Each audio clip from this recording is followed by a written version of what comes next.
Coconut cake without wheat flour. Everyone will want a piece. In a blender, add 3 eggs, 200 ml of coconut milk, 395 grams of condensed milk, a generous tablespoon of butter or margarine, a cup of cornstarch, and now blend until smooth. I beat it for about 3 minutes.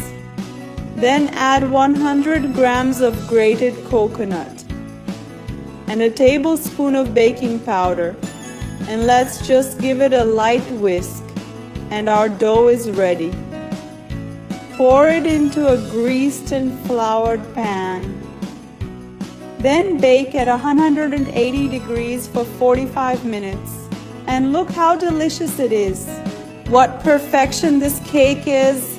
I'll leave it here so you can see how it turned out.